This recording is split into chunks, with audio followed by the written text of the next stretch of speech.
I thank the Labour Party for giving us the opportunity to speak on this. And I have to say I can finally understand why the people have utterly lost faith in politics.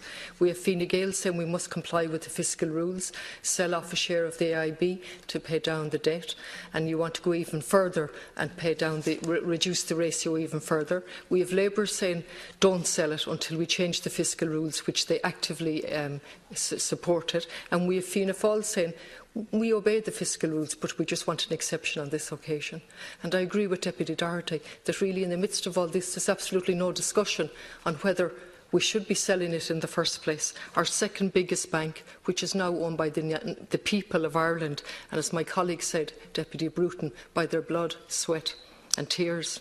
And truly the circumstances that led to the acquisition of 99% share of that bank should at the very, very least spark some type of discussion on what we have learned and what we should do next, particularly in relation to whether we should hold on to it in 100%, its governance, the appointment of public interest directors, look at the importance of credit to small to medium enterprises and to individuals, and so on. Not a word of any of that. And I sit on the Public Accounts Committee, and repeatedly, week after week, one of the biggest failures by the organisations that come before us is the failure to do a cost-benefit analysis in relation to their decisions.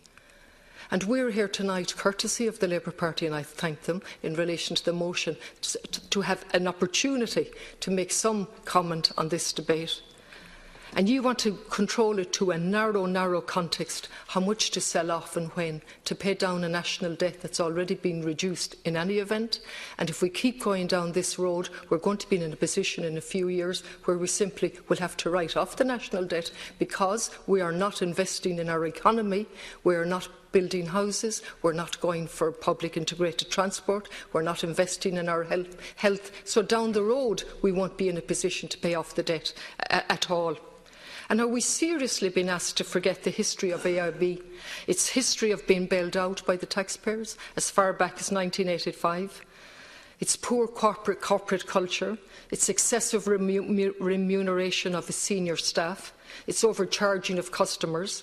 Remember, this bank was bailed out, and remember that it had how many thousand, 53,000 bogus non-residence accounts, and it's writing off of over $500,000 to a previous Fianna Fáil Taoiseach, and it's overcharging of customers. Are you seriously expecting us not to have a debate on this and accept your word that it's a good thing to sell it off for rules that do not need to be complied with in such a rigid manner?